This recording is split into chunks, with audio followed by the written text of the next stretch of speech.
Setiap film punya cerita, dan kami merangkumnya untuk Anda.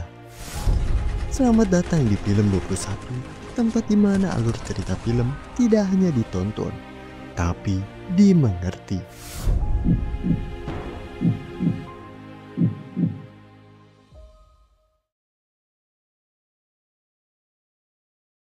Film dilanjut dengan langsung memperlihatkan si Bianca yang lagi hadirin rapat penting tentang kematian si Elias Vess. Di sini mereka dikasih tahu sama pihak Jerman kalau ternyata Elias lah dalang dari kematian ayahnya, dan buat kematian si Elias itu karena si Elias yang kagak ngebayar pembunuh bayaran dia. Yang mana informasi itu mereka dapetin dari salah satu pengawal pribadi si Elias yang ngedengar percakapan si Elias di mobil lewat telepon yang masih terhubung. He failed to pay what he owed.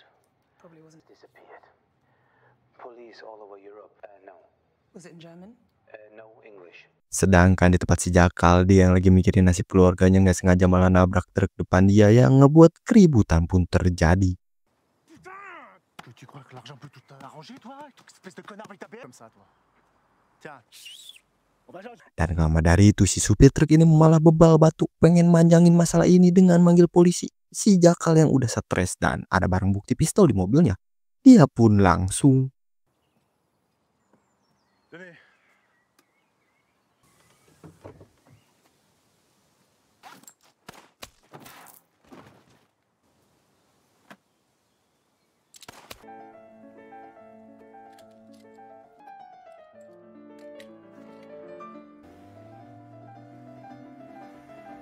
kita balik ke tempat si Bianca. Dia ini sekarang lagi ngebahas tentang kode nama Rodin dan Jakal.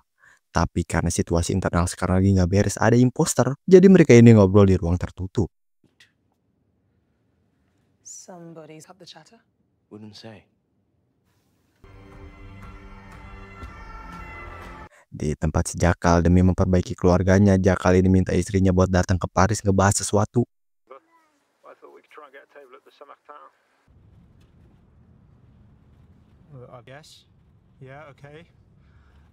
Dan di tempat si Bianca, dia ini datang ke seorang veteran perang Inggris buat nyari informasi tentang adakah seseorang yang jago banget nembak di zaman dulu. Di sini Bianca dikasih tahu satu orang legenda yang jago banget nembak. Dia adalah Alexander Duggan. Tapi sayangnya orang itu udah meninggal. Alexander Duggan. Duggan was taken out by an IED with his entire... Habis dapat informasi itu, buat mastiin benar apa enggak Duggan ini udah mati atau belum, Bianca pun nyuruh si Damian bawahannya buat nyari informasi tentang Alexander Duggan. Kemudian kita pindah ke Prancis. Di sana Jakal yang lagi di hotel akhirnya kedatangan istrinya ke sana.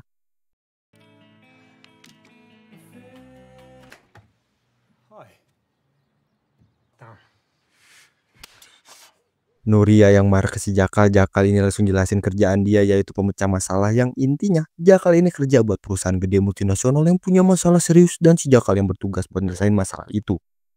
Makanya Jakal ini butuh identitas palsu buat nyuap dan lain-lain. Dan berjanji setelah kerjaan ini selesai dia ini bakal berhenti. Ya ujung-ujungnya Jakal ini tetap rahasiain kerjaan asli dia yang jadi seorang pembunuh bayaran.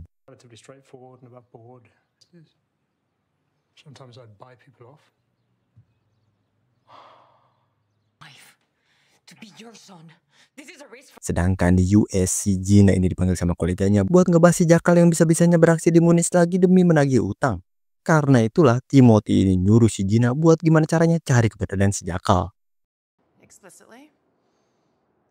We went down that route and it didn't work out so well, which is why Leonora... To Munich, a town that is swarming with police. Kita balik ke London. Di sana kita pun diperlihatkan dengan keadaan si Allison yang ternyata udah meninggal dihabisin sama si Larry.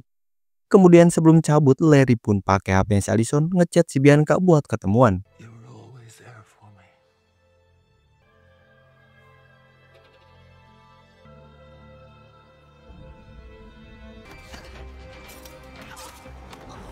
Ya, untungnya Bianca ini masih bisa kabur dan langsung nelpon 911 kalau dia ini sekarang lagi dikejar seseorang bawa pisau. Standby. Bianca, it's me, Vince. Where exactly are you? He stopped. Has he stopped? I've got him. Ignore that.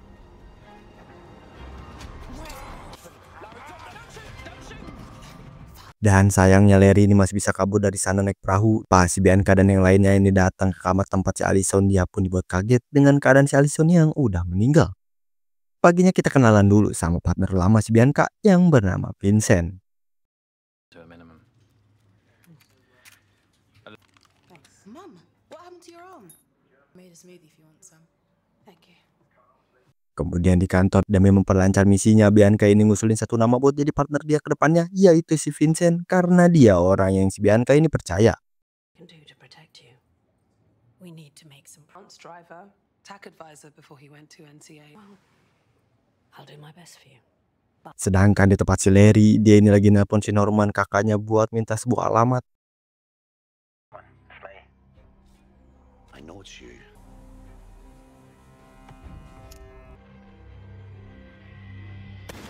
Kita pindah ke Kroasia, Pulau Valmarin. Di sana kita pun diperlihatkan ada si Charles dan tangan kanannya yang bernama Teddy.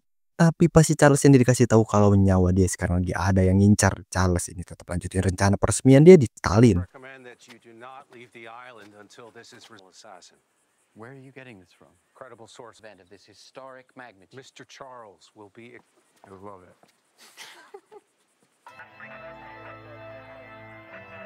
Sedangkan di Tallinn, di sana ada si Jakal yang lebih berniat buat ngecek lokasi nanti tempat si Charles launching project baru dia.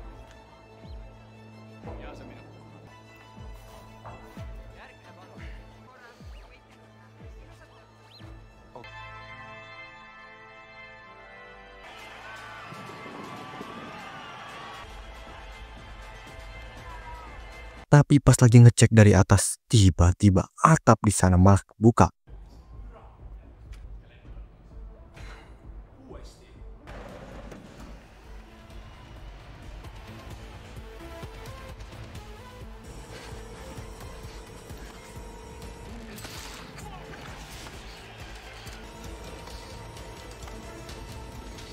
Yang untungnya Jakal ini berhasil selamat, tapi buat HP dia sayangnya jatuh ke bawah. Karena itulah Jakal ini datang ke salah satu petugas di sana yang bernama Rasmus buat bantuin cari HP-nya yang jatuh.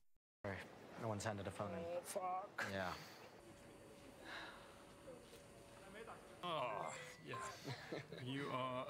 Karena ngerasa kalau si Rasmus ini bisa dimanfaati nanti, Jakal pun tukar kontak HP sama si Rasmus.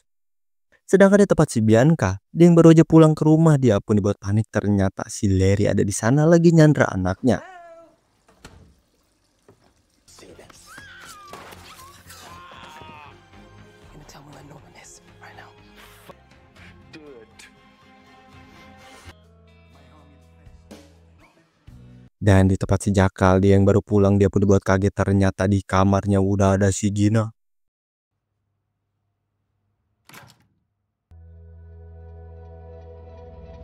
Besokan harinya di rumah sakit, Bianca Vincent ini datang ke kamar si Larry yang lagi dirawat, bukan buat ngejenguk, tapi buat nginterogasi nyari keberadaan si Norman. Will kill him myself. Tell us what we need to know. Setelah dikasih pilihan, kasih tahu keberadaan si Norman, mereka bakal ngampunin dia. Atau kalau Bianca nemuin keberadaan si Norman, Bianca ini bakal langsung habisin si Norman. Karena mereka bukan polisi, gak butuh surat penangkapan. Larry yang ngedenger itu, dia pun akhirnya luluh kasih tahu keberadaan si Norman yang sekarang lagi ada di Budapest. Pokoknya sekitar 1 jam dari bandara, ada kedai kopi di sudut jalan Norman. Dan rumahnya gedung warna putih dekat kandang kuda. At the back with horses. What sort of places you got? A house? He can find stuff out. Sedangkan di tempat si Jakal, dia yang sekarang butuh perlengkapan senjata baru. Dia pun ngabarin si Norman buat minta dibikinin senjata. Tapi sebelum percakapan lebih jauh, Jakal ini mastiin keadaan si Norman lagi aman apa enggak. Dan si Norman pun ngasih tahu kalau dia kemarin sempat digerebek oleh seseorang wanita kulit hitam kebangsaan Inggris. Tapi sekarang dia ini udah ada di tempat persembunyian yang teraman. Karena itulah Jakal ini lanjut bermitra sama si Norman, minta dibuatin senjata dalam 5 hari. Norman yang denger itu, dia ini bilang gak sanggup karena tangan satu dia ini lagi cedera. Karena itulah Jakal ini berniat buat datang ke si Norman ngebantu bikin senjatanya. They weren't invited and they weren't bringing flowers. And you're 100% secure now.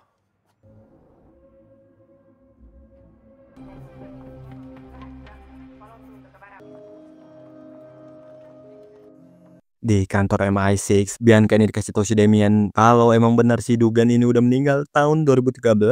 Kemudian Bianca ini lanjut dari keberadaan si Norman di lokasi dari clue yang dikasih tahu si Larry sebelumnya.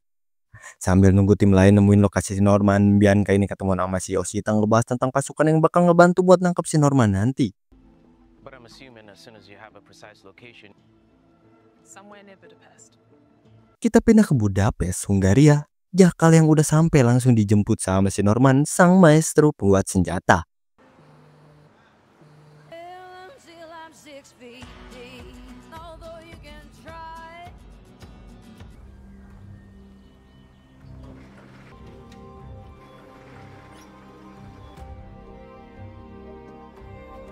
Pas udah sampai kita pun diperlihatkan dengan markas si Norman yang penuh dengan senjata-senjata.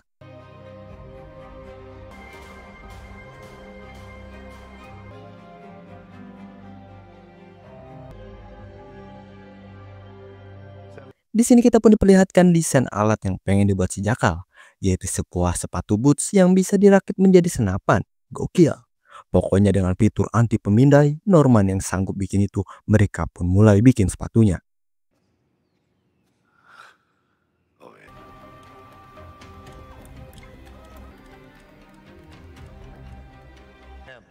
It too.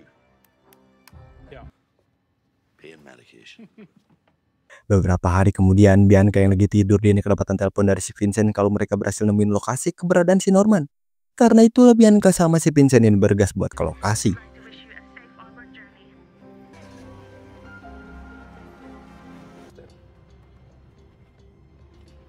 Sedangkan di tempat si Jakal, akhirnya sepatu boot requestannya ini udah jadi dan Norman pun ngasih tahu cara ngerakitnya.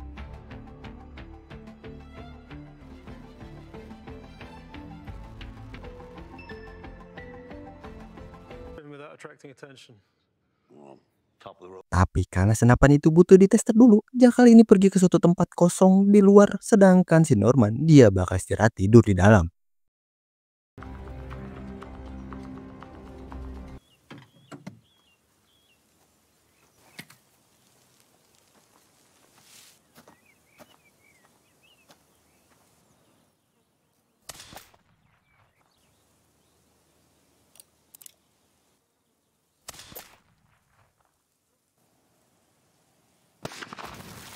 Tapi pas di jalan balik, Jakal ini ngeliat mobil rombongan si Bianca. Dia pun langsung curigain mobil-mobil itu. Yeah. Arranged. I just don't want to.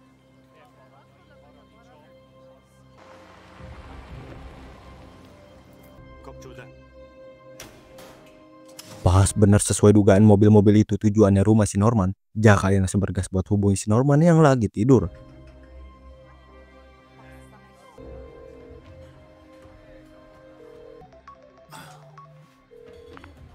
Norman yang untungnya kebangun, dia pun langsung ke bawah selamatin atau hapus semua data-data yang bisa dihapus.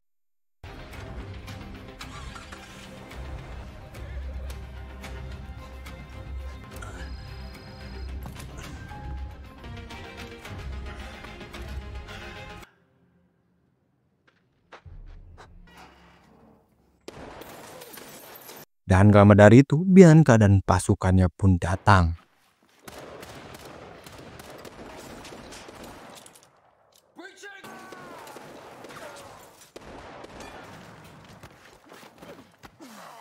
Manfred first. You know, fuck all. Di sini Norman yang udah ketangkep, Bianca pun langsung coba menginterogasi si Norman. Tapi si Norman ini tetap gak mau buka mulut tentang apapun. Sampai-sampai Isn't it, Norman? Huh? We'll be back. You can tell me how you got. Aren't you wondering who tipped us off about you? iya, Jakal ini gak tinggal diem aja. Dia pun langsung tembak si Norman demi informasi gak bocor tentang siapa Jakal itu. Karena itulah sekarang adu tembak pun terjadi.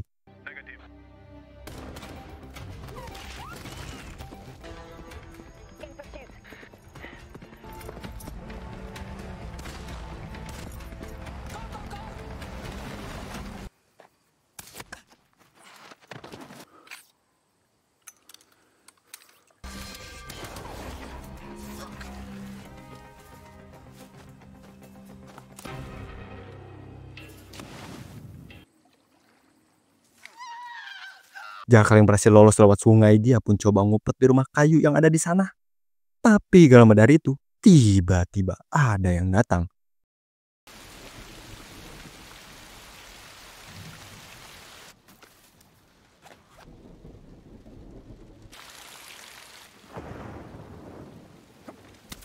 Paginya, dengan keadaan digantung, Jakal ini kedatangan seseorang yang kita panggil aja si Jono. Ternyata Jono nangkap si Jakal karena gak terima tanahnya ini dimasukin sama orang lain. Dan langsung ngebawa si Jakal ini ke rumahnya.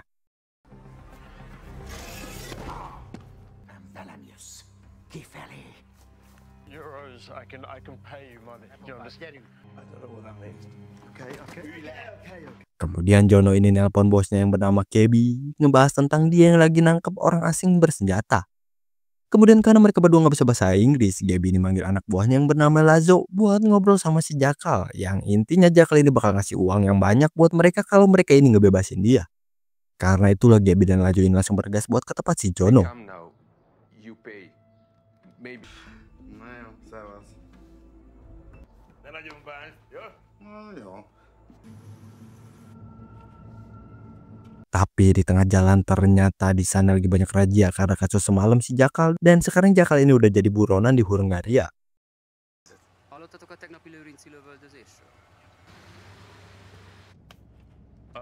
Kita balik ke tempat si Jakal karena nggak bisa terus-terusan diem aja. Jakal nunggu momen yang pas buat ngebalik nyerang si Jono.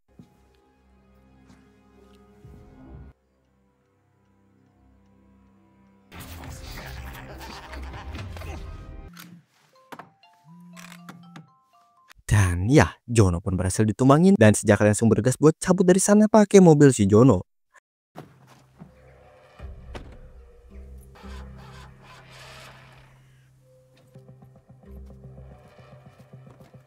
Tapi karena kelamaan Gaby sama si Lajo pun udah datang ke sana, si Gaby yang lihat keadaan si Jono yang udah ditikam, dia pun langsung membabi buta. Let's go.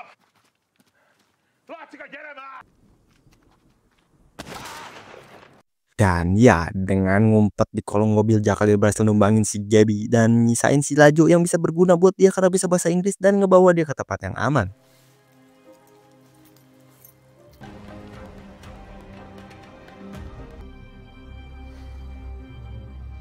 Sedangkan di tempat si Bianca, dia lagi ada di TKP tempat si Norman kedapatan info baru kalau baru aja terjadi penyerangan di tempat warga lokal yang ngebuat mereka pun langsung bergegas buat ke sana.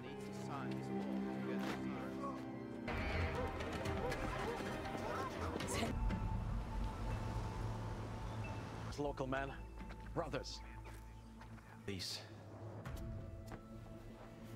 Kita balik ke tempat si Jakal dengan pakai HP si Lajo. Jakal ini nelpon si Nuria ngomong kalau dia ini sekarang lagi dalam masalah besar, situasinya lagi gawat, minta bantuan ke si Nuria. Ya pokoknya di momen ini Jakal manfaatin buat kasih tahu ruang rahasia dia di rumah.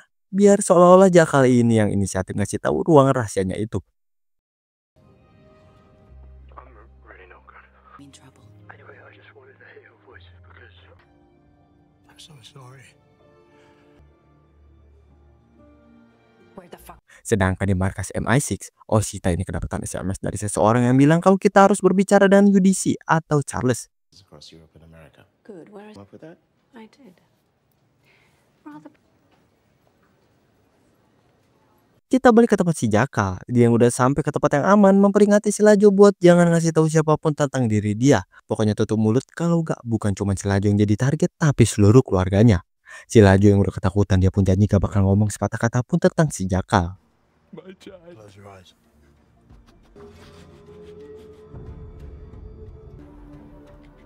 I know where you live. Can I trust you?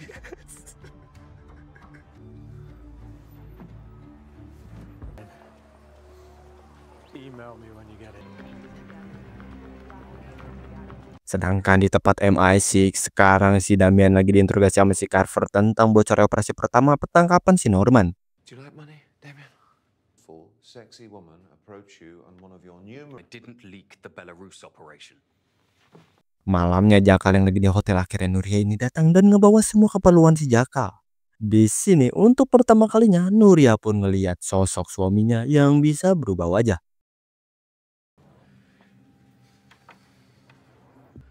Why do you need these disguise? Yeah.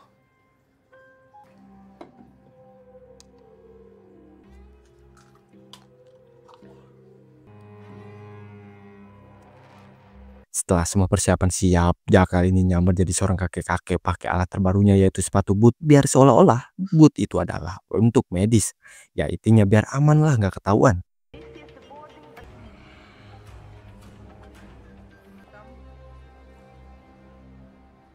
Sedangkan di markas MI6, Osita ini ngasih tahu Isabel kalau si Charles bakal ngumumin River di Tallinn. Dan info itu super ketat, karena itulah Jakal ini pasti ada di sana nanti. Setelah ngedenger itu, Isabel nyuruh si Bianca sama si Vincent buat terbang ke Tallinn sekarang. Oh, see. Yeah, we'll make it. Good. You'll be working out of the embassy there.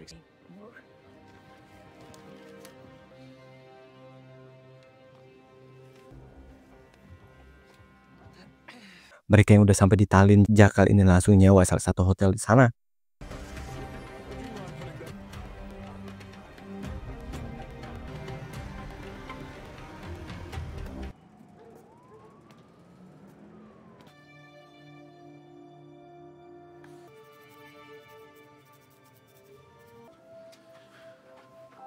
This is me.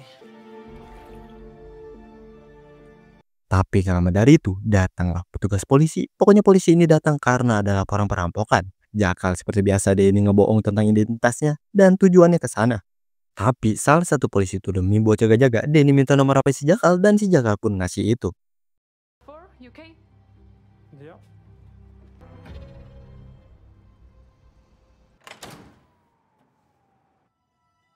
Kemudian Jakal ini ngubungin si Rasmus buat minum-minum bareng.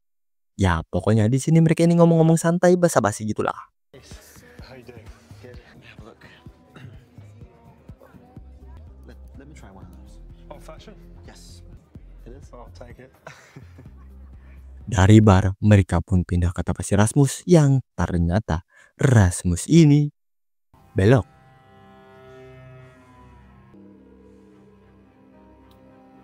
Dan video kali ini pun selesai.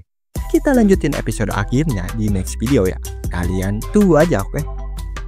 Gimana nih episode kali ini? Seru banget kan, gokil? Coba dong komen pendapat kalian di bawah ya.